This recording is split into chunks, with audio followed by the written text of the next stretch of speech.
Shri K Babu Nenmara, അങ്ങേക്ക് 10 minute സംസാരിക്കാം. Sir, ഈ ധനകാര്യ ബില്ലിൽ സബ്ജക്റ്റ് കമ്മിറ്റിയുടെ പരിഗണനയ്ക്ക് വിടണമെന്നതിന് പിന്തുണയ്ക്കുന്നു.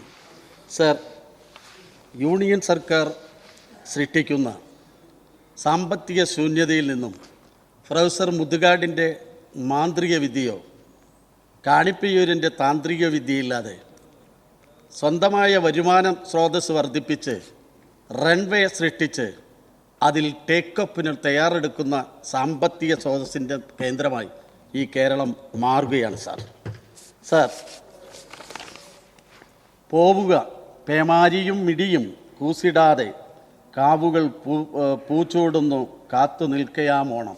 ആ സമ്പദ് സമൃദ്ധമായ ഓണത്തിൻ്റെ ഓർമ്മകളിലേക്ക് ഈ കേരളവും എത്തിക്കുക എന്നതിൻ്റെ പ്രവർത്തനങ്ങളാണ് നവകേരളത്തിൻ്റെ പുതുവഴികളിലൂടെ ഈ ഗവൺമെൻറ് കൊണ്ടുവരുന്നത്.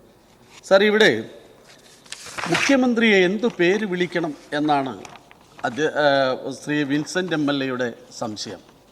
സാർ, വർഗീയവാദികൾ തീർക്കുന്ന പ്രതിസന്ധികൾക്കെതിരെ ഇരട്ടച്ചങ്കനെന്ന് കേരളത്തിലെ ജനങ്ങൾ വിളിക്കുന്നുണ്ടെങ്കിൽ ആ പേര് നിങ്ങൾക്ക് വിളിക്കാം.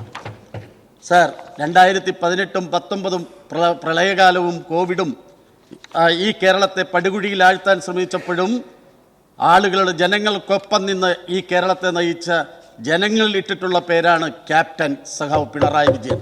അതും നിങ്ങൾക്ക് വേണമെങ്കിൽ വിളിക്കാം.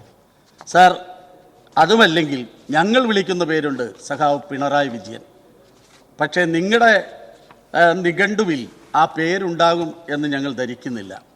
കാരണം നിങ്ങളുടെ ഗുരു എന്ന് പറയുന്നത് ശ്രീ സുധാകരൻ അവർകളാണ്. അദ്ദേഹം പ്രതിപക്ഷത്തെ വിളിച്ച പേര് നിങ്ങൾ ഈ നാട്ടിലെ ജനങ്ങളെ കൊണ്ട് വിളിപ്പിക്കാൻ ഇടവരുത്തരുത് എന്നാണ് നിങ്ങളോട് അഭ്യർത്ഥിക്കാനുള്ളത്. സാർ, ഇവിടെ മറ്റ് ഒരു എൽദോസ് കുന്നംപള്ളി പറഞ്ഞു, ത്രികാലജ്ഞാനിയാണ് സാർ അദ്ദേഹം. ലഹരി കണ്ടെത്തുന്നതിനുള്ള ത്രികാലജ്ഞാനിയും സുവിശേഷ പ്രാസംഗികനുമായ എൻ്റെ സുഹൃത്താണ്. സാർ, അദ്ദേഹം വീണ ജോർജിനെ കുറിച്ച് പറയുന്നത് കേട്ടു. സാർ, ശ്രീമതി വീണ ജോർജ് വീണ വായിക്കുകയായിരുന്നില്ല, ഈ കേരളത്തിലെ ജനങ്ങളുടെ ആരോഗ്യ പ്രശ്നങ്ങളിൽ ഇടപെട്ട് മുന്നോട്ട് നയിക്കുകയായിരുന്നു എന്ന് നിങ്ങൾക്ക് ബോധ്യം വേണം.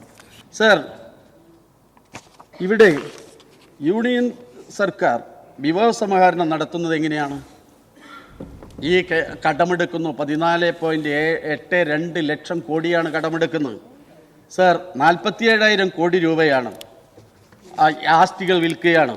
എന്നാൽ കേരളത്തിൽ ഏതെങ്കിലും ഒരു ആസ്തി വിറ്റിട്ടാണോ ഈ കേരളത്തിൻ്റെ വികസന കുതിപ്പിന് ആക്കവും തൂക്കവും നൽകുന്നത്?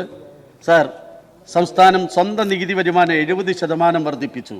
2024-25 81,000 കോടി രൂപയാണ് നികുതി വരുമാനത്തിലൂടെ ഉണ്ടാക്കിയെടുത്തത്.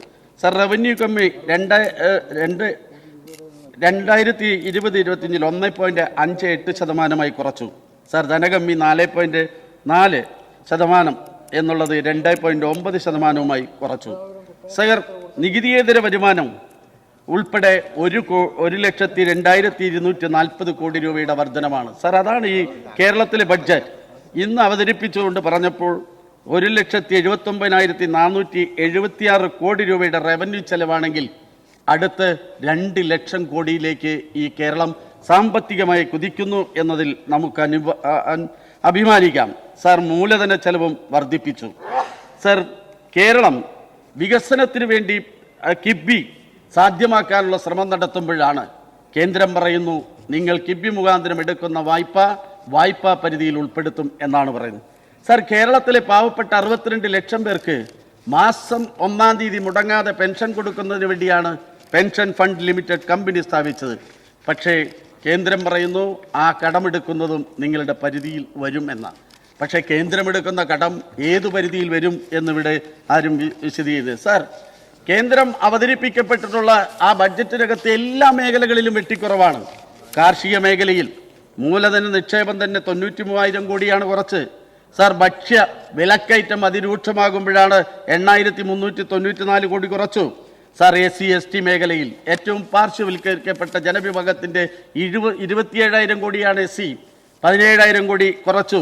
സാർ, പോസ്റ്റ് മെട്രിക് സ്കോളർഷിപ്പിൽ 100 കോടി കുറച്ചു, ഫെല്ലോഷിപ്പിൽ കുറച്ചു. സാർ ജെൻഡർ ബഡ്ജറ്റിൽ പോലും 8.8% 1.6% കുറച്ചു. സാർ ആശ അംഗൻവാടി പാചക തൊഴിലാളികളുടെ പേര് പോലും ഉണ്ടായിരുന്നില്ല. സാർ നമുക്ക് കിട്ടേണ്ട ഫണ്ട് വെട്ടിക്കുറിക്കുക മാത്രമല്ല, കേരളം ആവശ്യപ്പെട്ടിരുന്ന പ്രത്യേക പാക്കേജ് 24,000 കോടി രൂപയിൽ ഒരു നയാ പൈസ തന്നില്ല. പ്രതികാരം തീർക്കുന്നതിന് വേണ്ടി കേന്ദ്രത്തിന്റെ ബഡ്ജറ്റിൽ കേരളം എന്ന പേര് പോലും അവർ ഉപേക്ഷിച്ചു എന്നുള്ളതാണ് സാർ.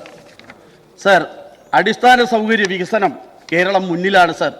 സാർ 42 മാസമായി 33,210 കോടി രൂപയാണ് സാമൂഹ്യ പെൻഷന് വേണ്ടി കൊടുക്കുന്നത് സാർ. അതുപോലെ തന്നെ ലൈഫ് മിഷനിലൂടെ വീടുകൾക്ക്, ആരോഗ്യ സംരക്ഷണത്തിന്, കാർഷിക മേഖലയ്ക്ക് ആവശ്യമായ രൂപത്തിൽ ടൂറിസം വികസനത്തിലൂടെ നമ്മുടെ വരുമാനം വർദ്ധിപ്പിക്കാനുള്ള ഇടപെടലുകളിൽ, വ്യാവസായികമായ ഒരു മുന്നേറ്റത്തിന്, അതുപോലെ തന്നെ ഈ കാർഷിക മേഖലയിൽ ഉൾപ്പെടെ, മൃഗസംരക്ഷണ വകുപ്പിലുൾപ്പെടെ, സ്പോർട്സ് രംഗത്തും അതേപോലെ യുവജന രംഗത്തുമുള്ള മുന്നേറ്റത്തിനുൾപ്പെടെ വലിയ സംഖ്യ 1 രൂപ പോലും വെട്ടിക്കുറയ്ക്കാതെ കഴിഞ്ഞ ബഡ്ജറ്റിനേക്കാൾ കൂടുതൽ നൽകിക്കൊണ്ട് തന്നെയാണ് ഈ ഗവൺമെൻറ് ഇപ്പോൾ മുന്നോട്ട് പോകുന്നത്. സംസ്ഥാനങ്ങളിൽ വിഭവ സ്രോതസ്സുകളുള്ള യൂണിയൻ ഗവൺമെൻറ് ഓരോന്നായി കവർന്നെടുക്കുകയാണ് സാർ. നമുക്ക് കേരളത്തിനും ഇനി മുന്നോട്ട് പോകണ്ടേ? കേരളത്തിന് മുന്നോട്ട് പോകണമെങ്കിൽ വിഭവ ശേഖരണം ഉണ്ടാവണം സാർ. വിഭവ ശേഖരണത്തിന് ആവശ്യമായ സമ്പത്ത് കണ്ടെത്താനാണ് ഈ ബില്ലിലൂടെ ചെറിയ തോതിലുള്ള ഒരു നികുതി വർധനവിനെ സംബന്ധിച്ച് പ്രതിപാദിച്ചത് സാർ. കോടതികളുടെ പശ്ചാത്തല സൗകര്യം ഒരുക്കണം. കോടതികളിലുള്ള വക്കീലന്മാർക്കും ഗുമസ്തന്മാർക്കും ആവശ്യമായ ക്ഷേമനിധിയിൽ അവരാവശ്യപ്പെടുന്നതിനനുസരിച്ച് സമ്പത്ത് കൊടുക്കാൻ നമുക്ക് കഴിയണം. അത് 950 കേരള കോടതി ഫീസും വ്യവഹാരസ്ഥല ആക്ട് ഒരു ചെറിയ ഭേദഗതി വരുത്തി. അപ്പോഴാണ് ഇവിടെ വക്കീലന്മാർ തന്നെ പറയുന്നത് കേട്ടു, വലിയ വർധനവാണ് ഉണ്ടായി എന്ന്. പക്ഷേ ആ കോടതിയുടെ വികസനത്തിനാവശ്യമായ രൂപത്തിലുള്ള സമ്പത്തിൽ ഒരു ചെറിയ വർധനവ് സാർ. മോട്ടോർ വാഹന വകുപ്പിൽ ടൂറിസ്റ്റ് കോൺട്രാക്ട് കാരേജുകളുണ്ട് സാർ. 280 മുതൽ 900 രൂപ ഉള്ള 6 മുതൽ 10 വരെ സീറ്റുകളുള്ള വാഹനത്തിന് 70 രൂപ വർധനവുണ്ടാക്കിയപ്പോൾ 500 രൂപയുടെ ഇളവാണ് പ്രഖ്യാപിച്ചത്. അതുപോലെ തന്നെയാണ് 480,350 രൂപയിൽ 120 രൂപയുടെ വർധനവുണ്ടാകുമ്പോൾ 900 രൂപയുടെ കിഴിവ് ഉണ്ടാക്കി കൊടുത്തു സാർ. അധിക വരുമാനം എന്ന് പറയുന്നത് കേവലം 1 കോടി രൂപയാണ് സാർ. പൊതുഗതാഗതത്തെ വർദ്ധിപ്പിക്കുന്നതിന് ആവശ്യമായ സ്റ്റേജ് കാരിയർ വാഹനങ്ങളുടെ നികുതി ഇളവിൽ 10% സാർ കൊടുത്തത്. 15 വർഷം കാലപ്പഴക്കം ചെയ്യുന്ന വാഹനങ്ങളെ പൊളിച്ചെടുക്കണമെന്ന് കേന്ദ്ര ഗവൺമെന്റ് തീരുമാനിച്ചപ്പോൾ കേരളത്തിൽ പൊതു നിരത്തിലോടുന്ന വാഹനങ്ങൾക്ക് 22 വർഷത്തെ ഗ്യാരണ്ടി ഈ കേരള ഗവൺമെന്റ് കൊടുത്തു സാർ. അവർക്ക് ആവശ്യമായ രൂപത്തിൽ പൊതു വാഹനങ്ങളല്ല എങ്കിൽ, ഗതാഗതത്തിന് ഉപയോഗിക്കാത്ത വാഹനങ്ങൾ സ്വകാര്യ വാഹനങ്ങളാണെങ്കിൽ അതിലൊരു ചെറിയ നികുതി വർധനമാണ് സാർ ഇവിടെ വർദ്ധിപ്പിക്കാൻ വേണ്ടി തീരുമാനിച്ചത് സാർ. ഇവിടെ നമ്മുടെ നാടിൻ്റെ വികസനത്തിൻ്റെ ഭാഗമായി ഗ്രാമ നഗര വ്യത്യാസമില്ലാതെ ഓരോ ഇടങ്ങളിലും ഭൂമിയുടെ വില അധികരിച്ചു വരികയാണ്. ആ വാങ്ങുന്ന ഭൂമിക്ക് കൊടുക്കുന്ന വിലയല്ല അവർ രജിസ്ട്രേഷൻ നടത്തുമ്പോൾ കാണിക്കുന്നത്. പക്ഷെ ആ ഭൂമിക്ക് ഒരു ചെറിയ സംഖ്യ വർദ്ധിപ്പിച്ചു എന്നുള്ളത് ശരി തന്നെയാണ് സാർ. എന്തിനാണ് സാർ ഇത്തരത്തിൽ വർധനവുണ്ടാക്കുന്നത്? ഈ പാവപ്പെട്ടവർക്ക് വീട് നൽകാനല്ലേ? അവിടേക്ക് റോഡ് വേണ്ടേ? വെളിച്ചം വേണ്ടേ? മലയാളികളുടെ വിദ്യാഭ്യാസവും ആരോഗ്യവും സംരക്ഷിക്കണ്ടേ? കൃഷിയും വ്യവസായ വളർച്ചയും തൊഴിലില്ലായ്മയും പരിഹരിക്കണ്ടേ സാർ? 62 ലക്ഷം പേർക്ക് മുടങ്ങാതെ പെൻഷൻ ഓരോ മാസവും കൊണ്ട് കൊടുക്കാൻ കഴിയണ്ടേ സാർ? സർക്കാർ ജീവനക്കാരും അധ്യാപകർക്കും ഉൾപ്പെടെ ഈ അവരുടെ ശമ്പളമാവട്ടെ, അവർക്ക് കൊടുക്കുന്ന സർവീസ് പെൻഷൻ ആവട്ടെ മുടങ്ങാതെ കൊടുക്കണ്ടേ സാർ? അതുപോലെ തന്നെയാണ് നമുക്ക് ഈ കേരളത്തിന്റെ വളർച്ചയ്ക്ക് ആവശ്യമായ രൂപത്തിൽ കൃഷിയും വ്യവസായവും എല്ലാം മുന്നോട്ട് നയിക്കണമെങ്കിൽ ഒരു അത്യാവശ്യം സമ്പത്ത് സ്വരുക്കൂട്ടിയേ മതിയാവൂ. ആരെയും വിഷമിപ്പിക്കാതെ, ആരെയും ദ്രോഹിക്കാത്ത രൂപത്തിലുള്ള ചെറിയ വർധനവ് ആ ബില്ലിലൂടെ പ്രഖ്യാപിച്ചുള്ളത് സാർ. ആശാ വർക്കർമാരെയും അംഗൻവാടികളെയും പാചക തൊഴിലാളികളെ കുറിച്ച് വലിയ കണ്ണീരാണ് ഒഴുക്കുന്നത് സാർ. കേന്ദ്ര ഗവൺമെന്റിനെ നോക്കി ഒരു വർത്തമാനം പറയാൻ പോലും ഇതുവരെ പ്രസംഗിച്ച ഒരൊറ്റ UDFന്റെ അംഗങ്ങളും തയ്യാറായില്ല സാർ. ഒറ്റ കാര്യം സൂചിപ്പിക്കാം, മനുഷ്യനാവണം എന്ന് പാടിയ വിഷ്ണുദാസിന്റെ പാട്ട് ആസ്വാദകരമായിരുന്നു. അദ്ദേഹം കമ്മ്യൂണിസത്തെ കുറിച്ച് അറിഞ്ഞിരിക്കുന്നു എന്നതിൽ അതിയായ സന്തോഷം. പക്ഷേ ജന്മം കൊണ്ട് മാത്രമല്ല മനുഷ്യനാവേണ്ടത്, കർമ്മം കൊണ്ടും ഒരു മലയാളിയാവണം, ഒരു മനുഷ്യനാവണം.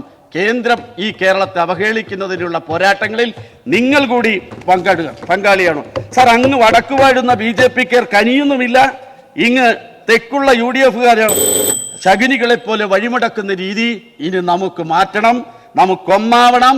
കേരളം ഒന്നാമതായി മാറണം. അതിനുവേണ്ടി ഒന്നിച്ചു നിൽക്കണമെന്നാണ് എനിക്ക് അഭ്യർത്ഥിക്കാൻ പോകുന്നത്.